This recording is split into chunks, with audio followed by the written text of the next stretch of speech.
Films in Focus with David Sterritt is underwritten by The Movie House, your destination for first-run Hollywood and independent movies, and a digital portal to the Met Opera, National Theatre Live, and special events worldwide in Millerton, New York, and on the web, themoviehouse.net. David Sterritt is the editor-in-chief of the Quarterly Review of Film and Video, contributing writer at Cineast, film professor at the Maryland Institute College of Art, Robin Hood Radio's very own critic. He joins us weekly. The films West Side Story, Tic Tic Boom, and Nightmare Alley.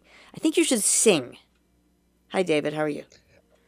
I have thought for many a long year that I should sing, Jill, but alas, I am just too modest to inflict my singing skills upon the world, such as they are. Anyway, today I would like to talk about musicals and remakes. And our first movie today, West Side Story, comes under both categories. This is the new movie by Steven Spielberg, one of the most, arguably, I suppose, the most successful and influential filmmaker of all time, who has made any number of enormous, astonishing hits, and some flops along the way, too. And for some reason, which I have not been able to figure out, he has decided that the world needs a remake of West Side Story. Now, West Side Story was originally a Broadway show written by with lyrics by the great Stephen Sondheim, music by the even greater Leonard Bernstein, and a script by the very fine Arthur Lawrence. Wonderful titles. And then it was made into a movie back in 1957. And I mean, I have a history with this. I've seen West Side Story on the stage. I've certainly seen the 1957 movie, and I looked at it again recently, and, it holds up nicely, I think. It's a good movie. But for some reason, Steven Spielberg decided, okay, the world needs a remake of this. And of course, it is proven to be somewhat controversial because the story is about basically ethnic strife between an Anglo gang and a Puerto Rican gang on the west side of New York City way back in about the 1950s. Even the new remake of the movie takes place back in the 50s. So, as soon nowadays as you get into the idea of ethnic strife and gangs of different ethnicities squaring off against one another, you're going to get controversy. And yes, there are people who are upset about the new West Side Story because it's not sensitive enough and all of that. And I suppose some people do have a point.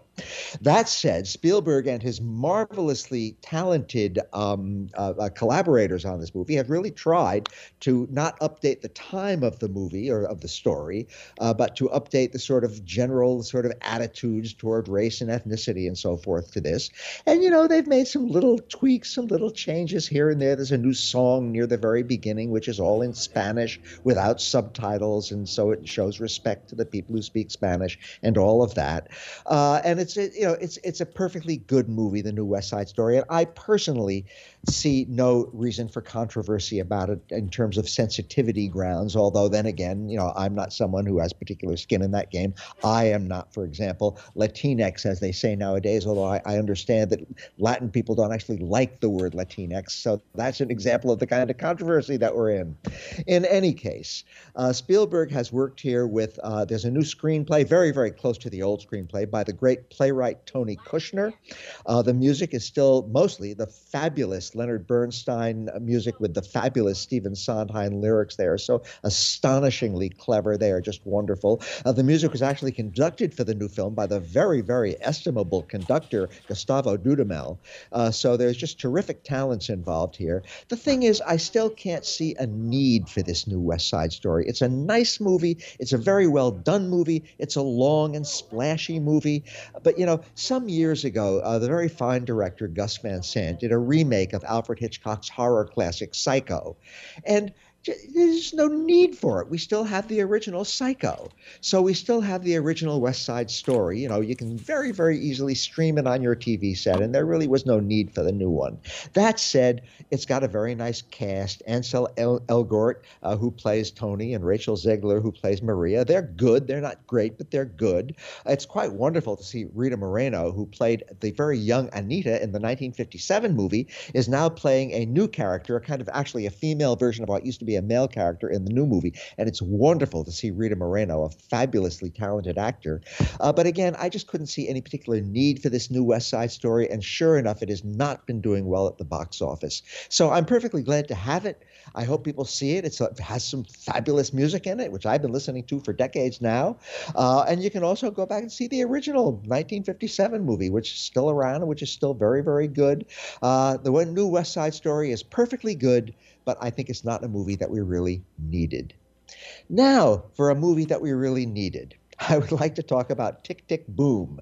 And the way the title is spelled and punctuated with a little tick and then a little tick and then boom in all caps with an exclamation point. So that's how we should really say that title, Tic Tic Boom. And it is, I think, a wonderful, wonderful, wonderful musical. And I really, really liked it. And interestingly, this is the first movie directed by Lin-Manuel Miranda. Lin-Manuel Miranda has done a lot of things in his career, but he is most famous for having written the musical Hamilton, which I have seen on both stage and in the televised version, and which is very good. I'm not a huge fan of it. I don't think it's magnificent, but I think it's perfectly good.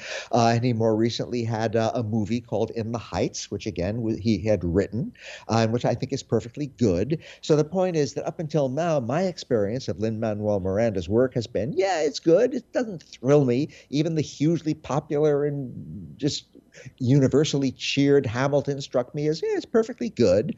But now Tic Tic Boom, I think, is absolutely wonderful. It's just a delicious, delightful movie, and I hope everybody goes to see it. And it is very much a musical, which is very, very fresh in all of its attitudes. So the main character of Tic Tic Boom is Jonathan Larson, a real-life person played in the movie by Andrew Garfield. And the whole movie is about the real-life Jonathan Larson striving to create his first Broadway show. He is a young man. He has very little way of resources. His electricity is always about to be cut off. He lives in a sort of a crummy little hovel down in Soho in New York City. And it's a sad time for him because many of his friends have AIDS or are dying of AIDS. The movie takes place in that time frame, but he is determined. He believes that he is the future of American musical theater and he is going to succeed. And he is working and he is working and he is working on this show, which he really wants to create. And he's getting ready for a big presentation when he's going to get to present it, and a number of people from the New York theater world, he hopes, are going to come to his presentation and see it, and he will be discovered. Interestingly, one of the people who does come is Stephen Sondheim, whose new West Side Story, of course, is now just come out again in a remake, and he unfortunately recently died, but it's fun to see him as a character in Tic Tic Boom. Now, the real-life Jonathan Larson actually made a show, a one-person show, which he performed in the theater about his efforts to create that very first musical of his called Suburbia. And this movie uses that show as its framework. Throughout, we keep coming back to Jonathan Larson, played now by Andrew Garfield, performing his little one-person show, singing, dancing, playing the piano, doing all these wonderful things. Well, mainly singing and playing the piano, his own songs. And then the movie broadens out, and then we see whole scenes acted out by a wonderful cast, singing, dancing, big musical production number stuff. Then they come back to that little show, that one-person show, and then back to the big production numbers and the big deal. And it all builds up to that great big presentation. And now here's a little bit of a spoiler, but this is not really a plot movie, so I don't feel guilty about saying this. The big presentation does not go well. And he has not been discovered, and he is unclear as to whether he will ever amount to anything in the theater, whether he'll even ever be able to quit his job that he has as a waiter in order to finally maybe concentrate full-time on his art. Does not go well. Of course, what eventually happens, and this is just basically the very final seconds of the movie, we know, if we know anything about Jonathan Larson, that he did go on to create a real musical, Rent, which became one of the biggest hits in Broadway history. And we know that, so it's wonderful. So all the time we're seeing this young man try and then fail with his big presentation, but we know that he will very, very, very soon be a hugely, hugely, hugely important force in American theater. But we then see, if we didn't know this already, at the very, very end of Tic Tic Boom, that the real-life Jonathan Larson created Rent, which went on to become the biggest show, one of the biggest shows in all of Broadway history, and he died. He died the night before opening night of Rent, horrible thing, died nothing related to AIDS, which is a big theme in the movie. He died of an aortic aneurysm, and it's very, very tragic. But my gosh, he created some wonderful work. And I think Tic Tic Boom, which is the story of Jonathan Larson trying to create his first show, I think it's better than Rent myself. So I really, really recommend it. It's a lovely, sprightly, delightful show with a terrific supporting cast. And Andrew Garfield, who I've never been a big admirer of, he's perfectly fine, he knows what he's doing, is just superb playing Jonathan Larson. He sings, he plays, he does all the things he needs to do, and he does them beautifully. So I recommend West Side Story, but I really recommend with tremendous enthusiasm Tic Tic Boom. I think it's one of the nicest movies we've seen all year, and the year is just about over. So I'm very glad that we've gotten it just before the year ended. And now, having dealt with two musicals, with songs and with dances and with all of that, let us have a change of pace. Nightmare Alley. And as that title may suggest, Nightmare Alley is, in fact, a horror movie. And in my opinion, it is a darn good one. It is a remake of a movie from many years ago, a very, very good movie from many years ago, also called Nightmare Alley, directed by the very fine Hollywood director Edmund Goulding. And again, that was a long, long time ago. And once again, we have a very fine filmmaker who has decided that the world needs a remake of this. In this case, the very fine filmmaker is Guillermo del Toro, who in fact specializes in stories of horror and the supernatural and the uncanny. And Nightmare Alley is not exactly a supernatural story, but it's a very, very, very dark story, as that title certainly does suggest. So the original film Nightmare Alley and the much more explicit new film Nightmare Alley is about a man who is sort of knocking about the carnival world. He's somebody who has never made a success of life. His name is Stanton Carlyle, and he's never really gotten anywhere in his life, and he just sort of somehow, almost by accident, gets hooked up with a traveling carnival. Of course, this is many years ago when carnivals were a big part of the American scene. And one thing that fascinates him at the very beginning of his little association, just as a common laborer with this carnival, is the man who is the geek. Now, this is going to be a little unpleasant, but geeks are people who used to be carnival attractions back in the heyday of carnivals. And what they did was they did horrible things that audiences would pay money to gawk at, particularly biting the heads off chickens.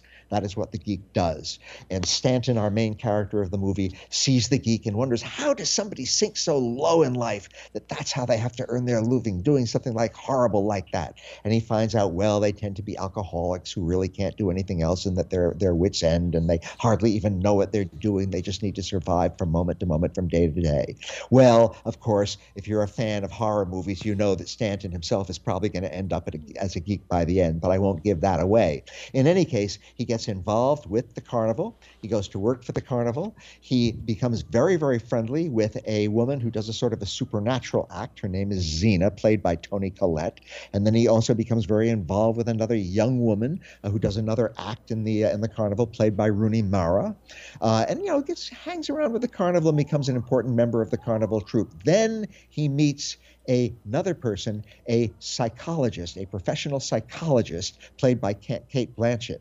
And she turns out to have all kinds of clients, and she knows all their secrets because she does sort of psychotherapy sessions with them, and she is very, very crooked. And so she and Stanton cook up an act where they are going to bilk people out of money by knowing things about the people that they couldn't possibly know, and do a kind of a supernatural act.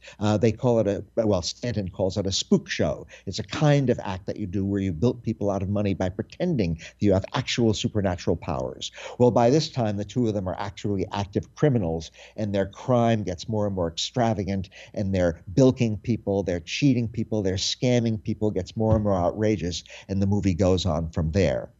The most striking thing, well, very, very well acted, the new Nightmare Alley, Bradley Cooper, who is a good actor and does a wonderful job. And again, it's wonderful to see Toni Collette, Kate Blanchett. I haven't even mentioned Willem Dafoe, Richard Jenkins, Ron Perlman, all doing terrific work in this movie, which very much has that carnival ambiance. It's very seedy and sort of exciting at the same time. But the movie, its main asset is it looks absolutely spectacular. All kinds of Steadicam work with the camera sliding leaping, gliding, flying, crawling through all kinds of exotic settings with superb colors that just jump out of the screen at you. It's a fabulous looking movie. And yeah, it's a pretty scary movie. It's a pretty dark movie. If you know the original Nightmare Alley, or if you've read the very, very fine novel by William Lindsay Gresham, really good novel, which I've also read. If you know those things, the novel and the original film, the story will be familiar to you. If you're not familiar with those things, the story will be new to you, and I think it will take you by surprise. Again, Nightmare Alley is as dark as its title, but I found it one of the best horror movies I've seen in a very, very long time. And above all, it's a wonderfully acted and beautifully produced horror movie. It looks terrific, and it will really enfold you into its extremely dark and frightening visions. So that is my story about remakes and musicals this week, Jill. For which we thank you ever and always, David Sterritt. Films in Focus, the films West Side Story, Tic Tic Boom, and Nightmare Alley.